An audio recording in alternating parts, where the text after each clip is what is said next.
It is interesting that as the Nonprofit Management Women on Fire cohort graduates, our organizational leadership cohort 7 is its own Women on Fire cohort.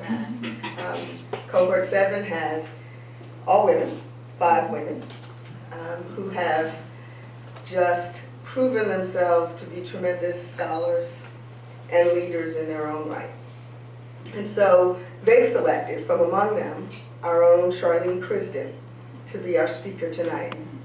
Charlene is, she says, first and foremost a woman of God, a mother of 2 young children, and a recently promoted employee of the Third Circuit Court of Appeals. This happens so often in our program. As I was talking to one of her cohort mates, Jessica, she too received a promotion in the course of this program. Charlene spent 5 years as a trainer for attorneys within the judicial court. And recently she's promoted to be a project manager and in a position that represents the court throughout the country. While working with the federal court, she attended Eastern and obtained 2 degrees, her bachelor's degree as well as her graduate degree in organizational leadership. And she attributes all of her accomplishments to the grace that God has bestowed on her life. And she is someone who gave her life to Christ as a young woman and has found that he provides a strong foundation throughout. Welcome, Charlene Crisden.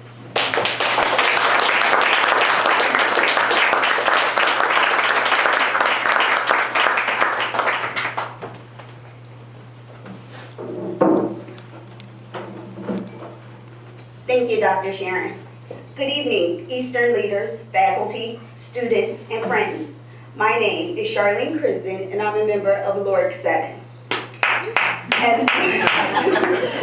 As LORC 7 prepares for graduation, I'd like to take this opportunity to reflect on 4 special highlights that we experienced during our program. I recall our very first day at residency, just as it was yesterday. It wasn't that long ago.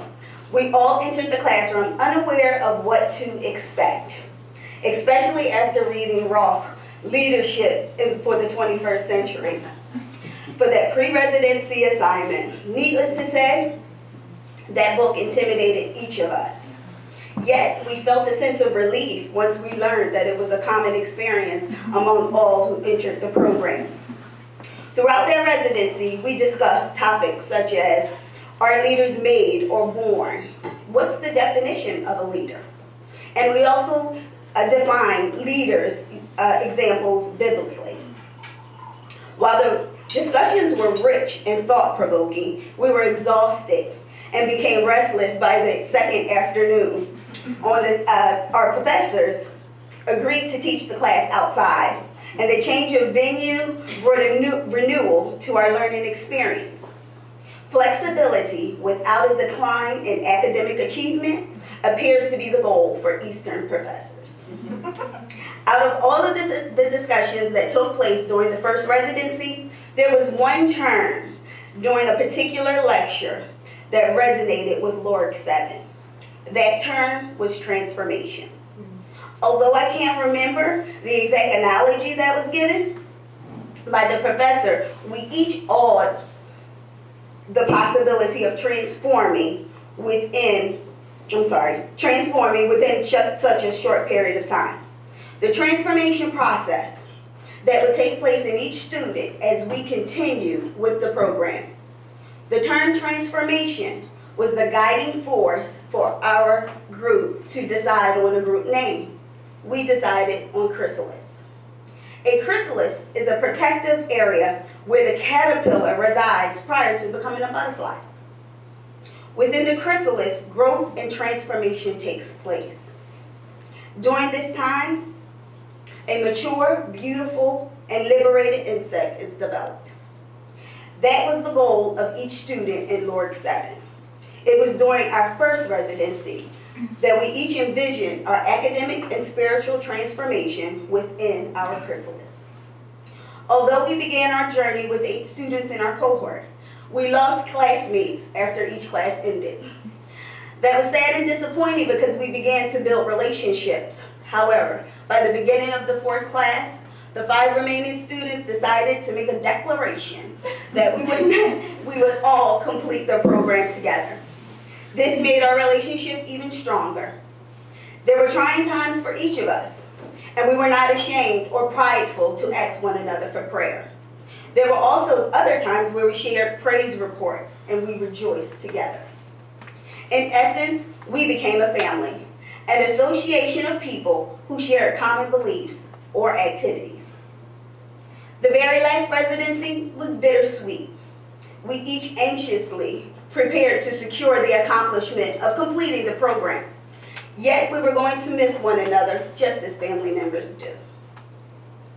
Our final spiritual formation residency provided a time for reflection on our growth academically and spiritually.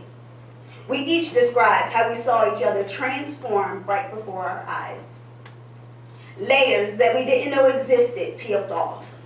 A passion for social justice increased. Boldness was exemplified, and we became more aware and secure within ourselves. So to my fellow classmates, I challenge you and myself today to utilize the leadership tools used by Ruth in the book of Ruth. Commitment, calling, courage, confidence, and community. Remain committed to God, yourself, and others.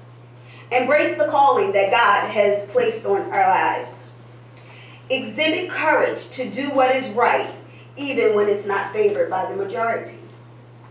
Confidence to know he who hath began a good work in you will complete it.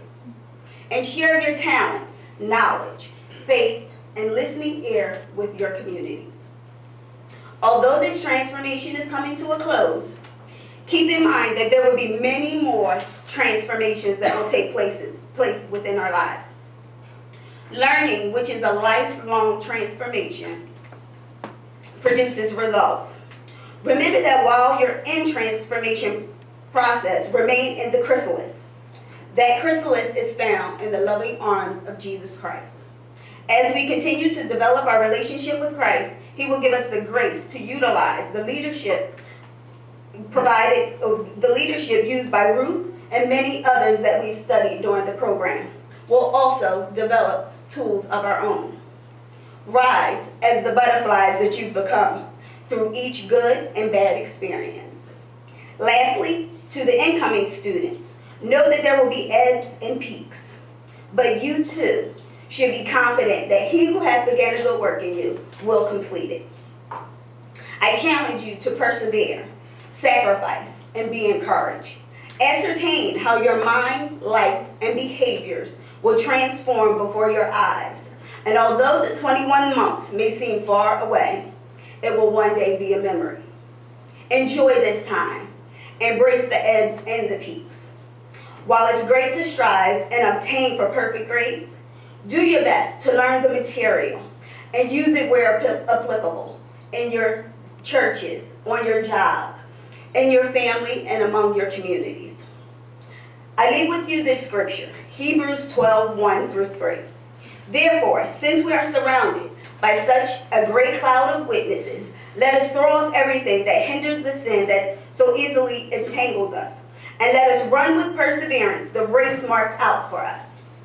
Fixing your eyes on Jesus, the pioneer and perfecter of faith, for the joy set before him, he endured the cross, scorning its shame. And he sat down at the right hand of the throne of God. Consider him who endured such opposition from sinners, so that you will not grow weary and lose heart. With this scripture in mind, run the race with perseverance.